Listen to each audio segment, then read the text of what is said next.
No Porzingis, no problem. Listen, like I told you guys before, the talent disparity is just too much for Dallas to handle. Now, Dallas came out swinging. They was up 13. I was like, oh, man, I know we just not going to just give away a game. We stood there punch, and it was like big brother versus little brother. That's what it looked like. It was just like, you know what, I'm going to let them shoot. Then you know what, when they get close, I'm going to back them down. Which was big brother? Well, Boston is big brother versus little brher. You know how you just kind of let them play around with them, let them shoot, and let them go to the hole, and you just slap their shot in the air. That's what it looked like one of the pros at they, kids' camp. Kyrie was kind of looking like big brother to me. No. I mean, and then, the game plan has just been simple all series long, Skip. True. Listen, we know Luka's going to get his, and, Kyrie we don't know which Kyrie will show up, but we're going to attack Luka. Simple and plain. How do you stop a guy who leads the league in scoring and does all these wonderful things, passes the ball well, rebounds well? Well, we're going to attack him, and that's what we did. So in the first half, our nuclear weapon kept us in the game. And I watched this lead go from 22-9, and then at the end of the first quarter, it was a one-point game. I believe it was 30-31. And I said, oh, we withstood their run. And then halftime, it was 50-51, still a one-point game. Yep. And both your nuclear weapons were at full peak performance. They were at their full superpowers. And we only had one show up to the party. Kept us in the game. So I was like, oh, this is good right here. Mm-hmm. This is great. Yeah. We're only down one, and you guys doing this, Kyrie, Luka. And then what happened? And then, we had one super, but then Jaylen Brown was at the bar and was like, hold on, let me put my beer down. That's what he did. And let me get to the dance floor. In the third quarter, he was at the bar. He said, let me put my beer down and let me get on the dance floor and join the party. He scored 15 in the third quarter. Yeah, and so, listen, like I said, the talent disparity is too much of a gap between the rest of these guys. And Drew, he didn't put up the numbers, but you saw the intangibles. Derek White with big free throws, big threes. And the one thing I really loved is we got the lead. We went up 21. Dallas made a run, and we kept our composure. Now, last year, we probably would have lost that game, Skip. But this year, I just see that the maturity of this ball club and the plays down the stretch, they did everything they needed to do to win. And that's where the Indiana series came in, So, it's over, Skip. It's over. Congratulations. I mean, no team has ever come back where, No. So 156-0.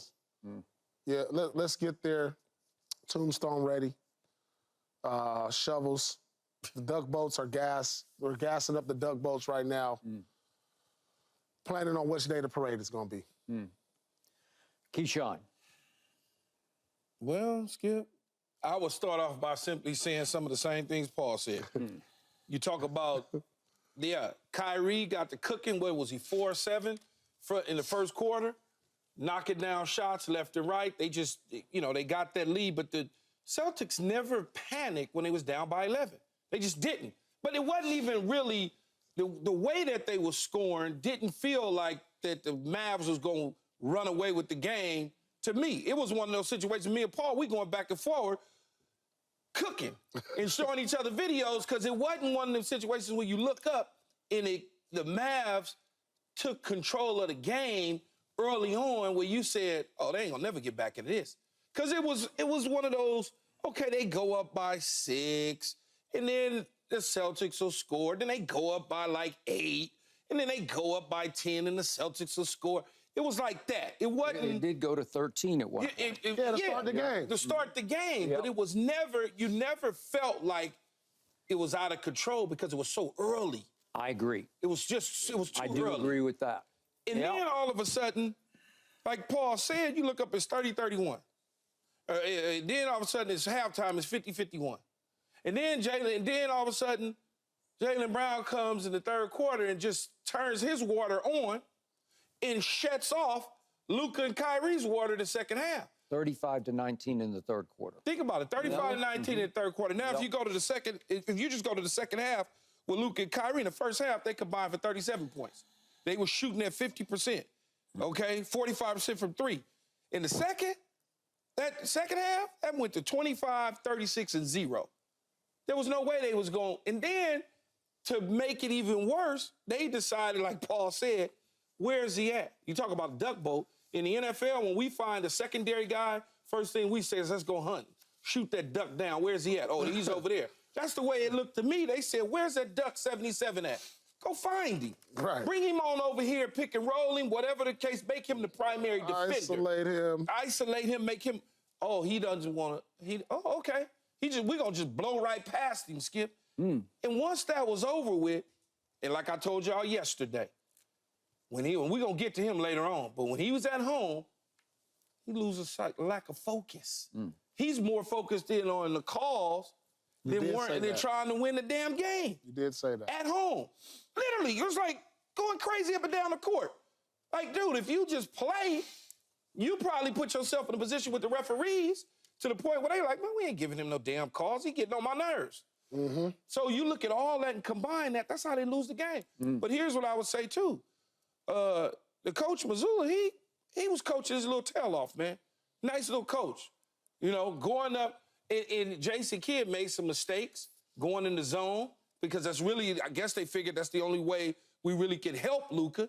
But then hide Luka. Hide him, but even then, you allowing them to blow past the zone. That's the worst thing you can do against the Celtics. Right. Yeah. So it is what it is.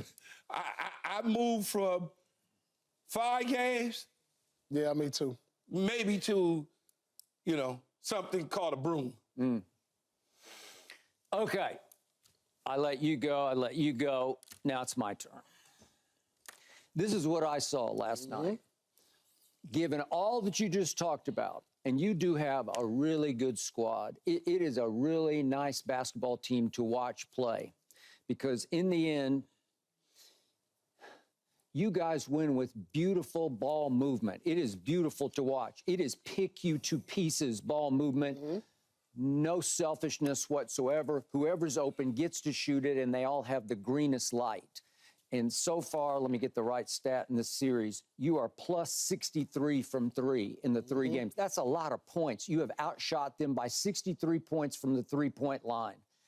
It's 43-22. That's it. Doogie Howser got involved. He got going. Sam Hauser made 3 in the first half. Yeah, he wasn't going to keep going 0 for 5. I mean, Howser was knocking him down. Even though you've only shot 34% as a team from 3 in the first 3 games, Dallas has shot 28%, so it did not matter. And you jack them up at a record rate, and you're making enough of them that you're actually winning this series so far, on the verge of sweeping this series, so far, shooting 3-point shots. Sweep. Okay, so here's what I saw. I saw a 22-2 run because your team is still shaky in the fourth quarter. It's still not exactly sure who it is. And your alleged best player, Jason Tatum, really struggles in the fourth quarter. And he was struggling again last night, and he missed his first 4 shots in the fourth quarter. Okay. And I got some numbers for you just to demonstrate what's been going on in these 3 fourth quarters that we've seen so far. Jason Tatum in the 3 fourth quarters is 3 of 17. It's not very good. If we go back to the finals of 2 years ago and we add on those, so he's played 9 finals games so far in his career. He's 9 for 42 in the fourth quarters of those 9 games. 9 for 42, that's 21%. 3 for 17 in the 3 fourth quarters this year, that's 18%. And it was happening again right before your closing eyes. All right. Because he missed his first 4, and all of a sudden, Dallas got the biggest break they've gotten in this series. You know what it was?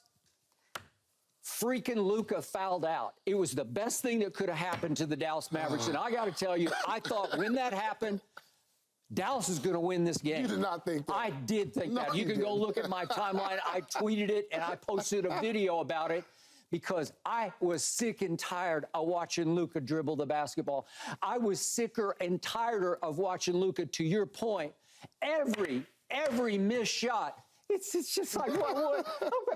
You know, and he didn't even get touched, and he's doing this. Right. And after a while, he's wearing the referees out. They're getting sick and tired of it. They're just like, get out of here. You know, it was a relief, I think, for everybody in that arena to see him go, because it was the all-time demonstration of dribble, ball hogging I've ever seen. He was 39% usage rate last night, and there were some possessions where I just say, just pass the damn ball. Just once. Yeah. Just pass it to somebody, get a little bit of movement going. It was just hard to watch. about what Kyrie did in the first quarter. Okay. And yet, to your point about defense, once he fouls out, I think, well, they'll put an athlete in there, somebody who can move a little bit. I wasn't sure which way he was going to go, but somebody's going to be in there who can play better defense than Luka Doncic. Am I right? Who you talking about? Okay. What's that? Guy? Who you talking about? Tim Hardaway Jr.? Yeah. Get him in there. Get somebody who's 6'5", who can move a little bit, can move his feet a little bit. You called for him yesterday, too. I did. Okay. He got a little minutes. Yeah, he got some minutes. He called for him yesterday. Yeah. Okay, but he's just snake bitten. Even his last 3-point, he shot it like, I'm going to like force this in. I'm going to wheel this ball in, and it goes in and out. It's like you're just snake bitten. Over. Yeah. Okay. So the point is that Kyrie's having a night. Mm-hmm. Kyrie came to the party after he called himself out after Game 2 in Boston. And it was beautiful to watch, man. So I'm thinking, with 4:12 left in the game, I got Kyrie on fire. Yeah. I got a better defender in the lineup.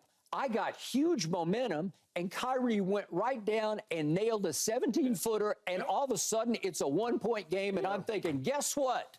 You are in big trouble, because if you collapse, if this is finished off, you are going to be devastated by this, because it's going to be 2 games. I think we celebrated. You know, I think I would have cried. The first thing I said, though, Skip, to that is me and Paul FaceTime, and we hung up, and the lead went like this. I said, damn, I think we just jinxed ourselves. Yeah. All right. So we come back down, and if we could show this, Jason forced up a shot, and he missed it badly. This is right after Kyrie cut it to 1. Jason misses a shot, and Jaylen Brown. Guess who to the rescue? Jaylen on the spot, man. Guess who to the rescue? This is the play of the game to me, because he missed it badly. My man. And he's always in the right place at the right time. My man. Okay? And I don't know who was, I'm not sure who was supposed to screen him, but nobody screened him. And this is a killer play, because all of a sudden you're going to have a chance to take the lead, and instead he does that. Yep. Okay? And then there's an offensive foul call, a moving pick call on P.J. Washington. Right there on Drew Holiday. And it was, and I thought it was iffy. I thought it was a little ticky-tacky. Just shouldered him right in the face. Right in the head, Skip. I see him get away with it. In the face, right in the middle of the court? In the middle of the court, Skip. Right in front of the ref. You can't hit a guy in the face. That's IQ right there. I thought Drew Holiday hit him just as hard. No, that's in the face, I think he was just standing still. Okay, they just had a big collision. It's not the shoulder, it's the face. Okay, all right.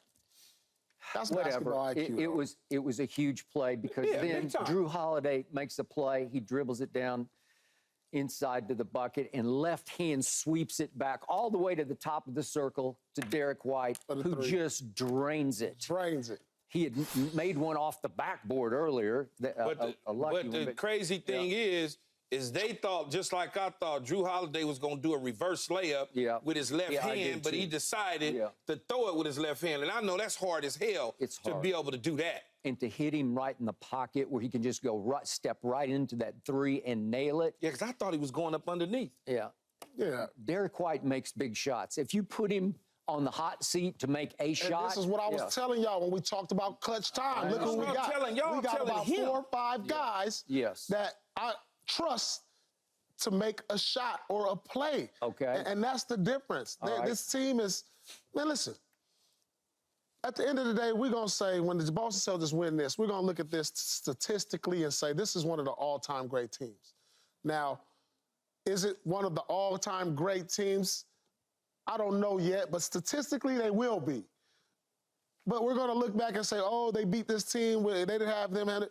So moving forward, after they get this one, for us to determine if this will be an all-time great team, they're going to have to win a couple championships. And think about this, Skip.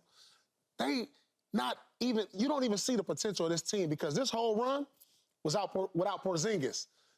In game one, they won by the most points with Porzingis. They did. So he scored 18 and 13 minutes. Yeah, so if he plays this series, I don't think it's close. Okay, you could be right about that. I don't think it's close. All right, but to finish this off last night, it got closer with 1:10 left. Mm-hmm.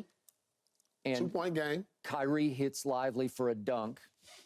And here you come down, and all of a sudden it's a 2-point game. Yep. And Jaylen Brown did this. And this was the dagger. This is the final nail in the 3-0 coffin right here. This is probably a sweep shot. Boom. Oh, pump fake, Jordan-esque. You. Yeah. Let me just Yeah, let me get into this pick and This roll. over right here. Yeah. Who we got right here? Who is that? Tim Hardaway Jr.? Yeah, Tim Hardaway. Oh, yeah. He been sitting for too many games. He cold. Oh, he cold. Let's go at him. And that was a cold shot that he made. Because that talking- was sweet, and it was a swish. If you think about it, though, and all of everything that the Celtics have gone through this year, they're going to win a championship.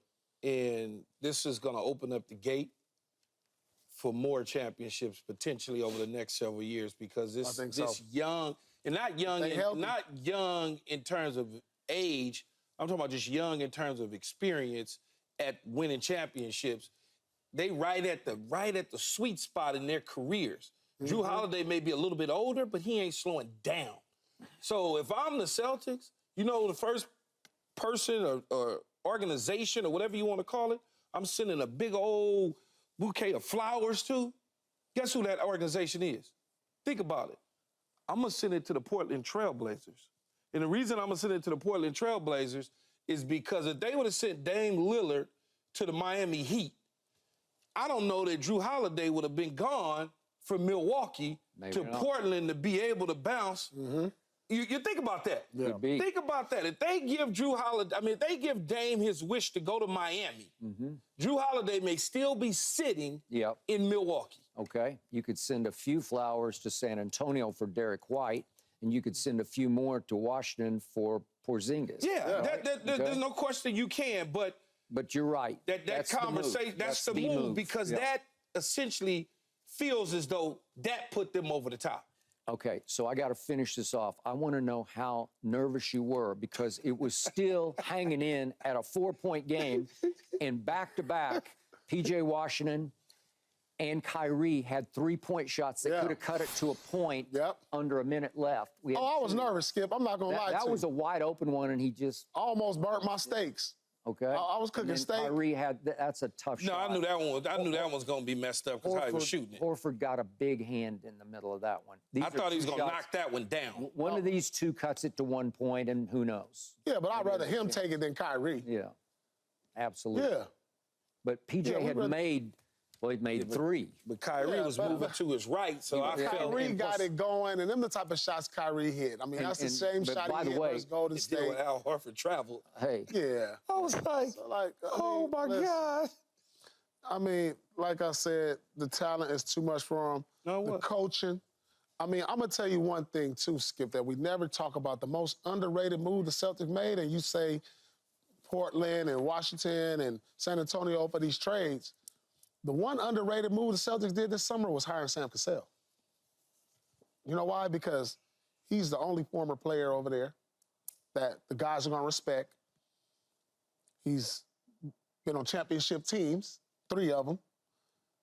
And I think he's a guy on the sideline who the coach can really rely on to just come and talk to, in the middle of the game. I think coaching staff is important. Yeah. So when they hired him, I was like, this is an important move for them. To your point, I'm not sure this team loved Mazzulla last year, but Sam Cassell taught them to love him because he loves him. He believes in him.